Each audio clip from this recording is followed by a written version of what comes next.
안녕하세요. 6학년 3반 ICT 창의융합 동아리 친구 여러분. 오늘은 온라인 주제 글쓰기에서 글쓰기 비법을 여러분들에게 알려드리려고 합니다. 혹시 김영하 작가를 아시나요?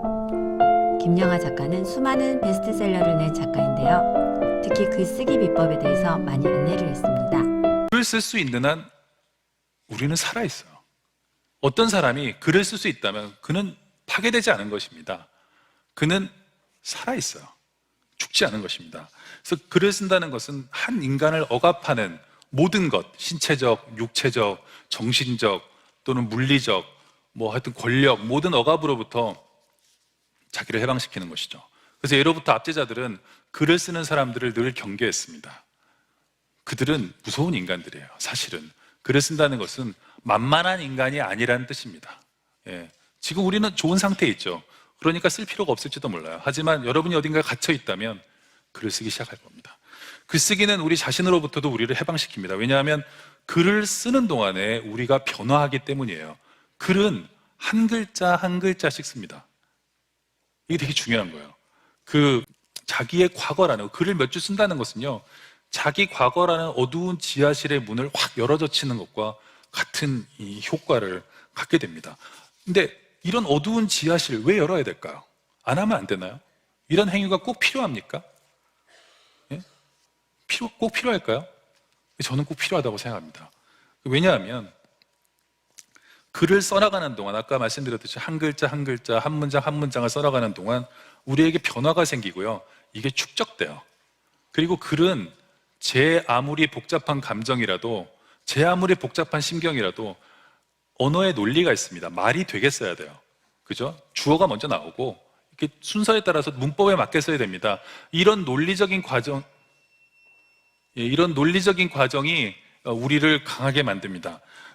우리 마음속에 있었던 숨어있던 트라우마라든가 어두운 감정들은 숨어있기 때문에 두려운 것이죠. 이것을 언어화해서 쓰는 동안 우리가 그 감정 위에 올라서게 됩니다.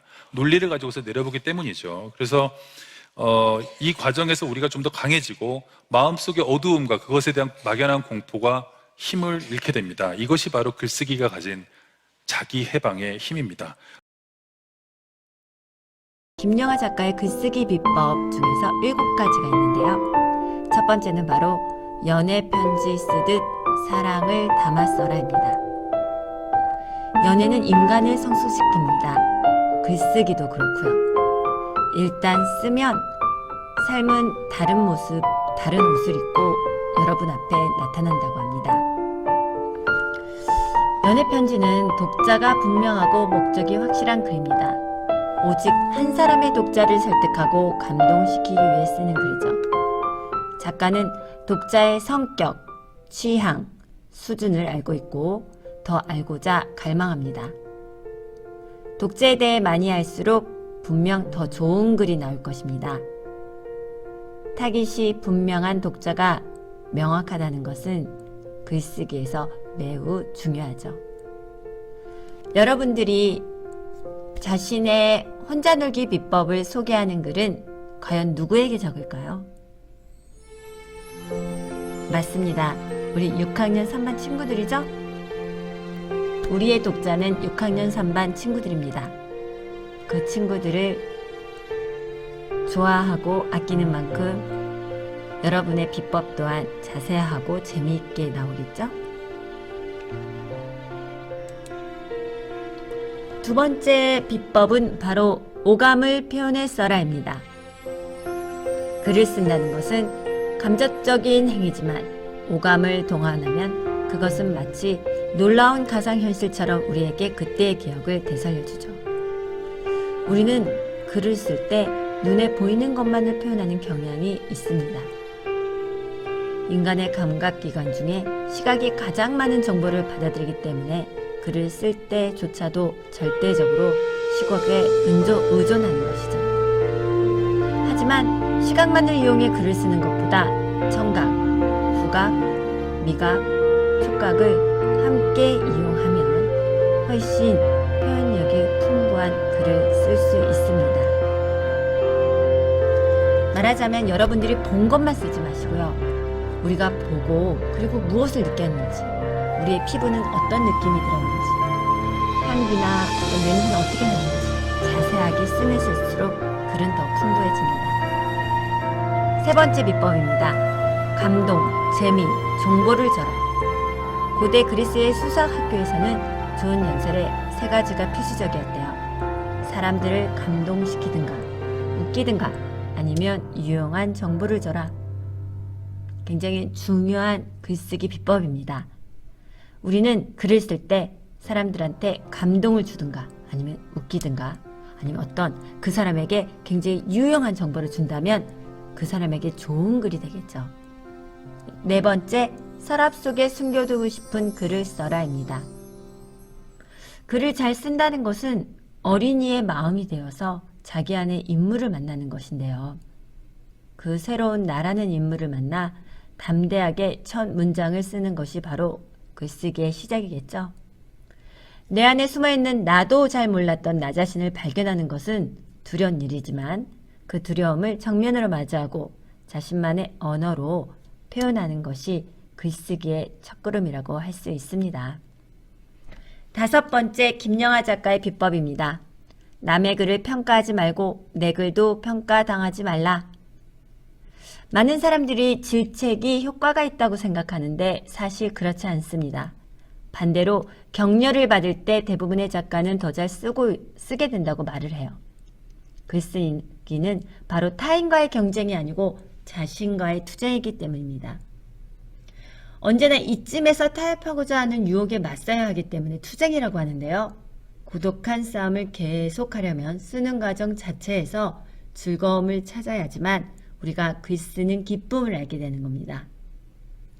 절대 다른 사람의 글도 평가하지 말고 우리의 글도 평가당하지 않도록 우리가 지켜야죠. 자, 여섯 번째입니다. 내가 읽은 것들이 내가 쓸 수 있는 것들을 결정한다. 사람들은 흔히 작가에게는 경험이 중요하다고 말하지만 내게 있어 그 경험은 거의 전적으로 독서의 경험이다. 김영하는 말하다라는 책에서 이렇게 썼습니다. 사실 선생님도 선생님이 경험한 경험보다 책을 통해서, 독서를 통해서 배운 경험들이 여러분들을 가르치는데 굉장히 유용하게 쓰고 있어요. 자, 들어가는 만큼 나옵니다. 읽는 만큼 쓸 수 있습니다. 들어가는 것이 없으면 나올 것도 없겠죠. 많이 읽는 것만큼 깊게 읽는 것도 중요합니다. 수박 겉핥기식으로 알면 제대로 쓸 수가 없어요. 깊게 알아야 제대로 쓸 수 있죠. 김영하는 알쓸신잡에서 박학다식을 뽐내는데 그의 지식은 그가 넓고 깊은 독서를 했다는 방증일 것입니다. 그는 문학뿐 아니라 역사에도 강합니다. 바로 독서의 힘이겠죠. 마지막 일곱 번째 비법입니다. 쓰는 두려움을 없애면 내 자신이 변화한다. 무엇이든 일단 첫 문장을 적으십시오. 그것이 모든 것을 바꿔놓을지도 모릅니다. 일단 쓴다는 것은 어떤 것일까요? 좀 더 구체적인 사례를 들어보겠습니다. 이는 김영하가 한 강연에서 예로 든 일화이기도 하는데요. 어느 날 아침 그레고르 잠자가 불안한 꿈에서 깨어났을 때 그는 침대 속에서 한 마리의 흉측한 갑충으로 변해 있는 자신을 발견했다. 여러분들께서 아시는 책인지 모르지만 선생님한테는 굉장히 의미 있고 유명한 책입니다. 프란츠 카프가의 변신의 첫 문장인데요. 카프가는 이 문장을 쓸 때 그에게는 이 소설에 대한 구상이 전혀 없었다고 해요. 그냥 자고 일어났더니 불현듯 벌레로 변한 남자의 이야기를 소설로 쓰고 싶었다고 합니다. 그래서 이 문장을 썼는데요. 어느 날 아침 그레고르 잠자가 불안한 꿈에서 깨어났을 때로 시작하는 이 문장을 우선 적었고 또 그 다음 문장을 적었다고 합니다. 그렇게 손 가는 대로 적어서 완성한 소설이 바로 변신이라고 해요. 일단 쓴 첫 문장이 훗날 세계문학의 위대한 성을 구축한 토대가 된 거죠. 여러분들께서는 글쓰기가 어떠신가요? 주제 글쓰기든 온라인 글쓰기든 글쓰기는 참 부담스러운 일이기도 합니다. 하지만 글쓰기만큼 또한 여러분들을 잘 나타내는 것도 없어요. 그래서 아마 앞으로 살아가며 대학을 가든 취업을 하든 여러분만의 글쓰기는 여러분들을 나타내는 하나의 방법으로 가장 많이 쓰일 겁니다. 그러한 글쓰기는 피하기보다는 즐겨하는 게 맞고요. 쓰다 보면 늦는 것이 바로 또 글쓰기입니다. 그래서 선생님이 2학기 창의융합 동아리에서 온라인 주제 글쓰기를 쓰는 것도 바로 그 이유입니다. 우선 써보기. 오늘의 과제는 여러분들의 혼자 놀기 비법을 친구들에게 소개하는 거잖아요. 그 기법을 친구들이 잘 듣고 공감하고 아니면 따라하고 싶을 정도로 재미있거나 감동을 주거나 여러분들을 아 이런 친구구나 이런 깨달음을 줄 수 있는 글을 간결하고 편안하게 한번 써보도록 해요. 과제 올리는 방법은 되도록이면 2학기부터 사진 과제 게시판에 올리면 좋지만 좀 부담스러울 테니까 과제 올리기 구글 클래스룸을 이용하셔도 됩니다. 이용하는 방법은 선생님이 다음 파일에 첨부해서 올릴게요. 여러분들을 나타내는 글쓰기 누구도 평가하지 못합니다. 그러니 부담 갖지 마시고 재미있게 써주시기 바랍니다. 오늘도 동아리 수업 여기까지 마치겠습니다. 6학년 3반 친구들 모두 응원합니다.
Standards.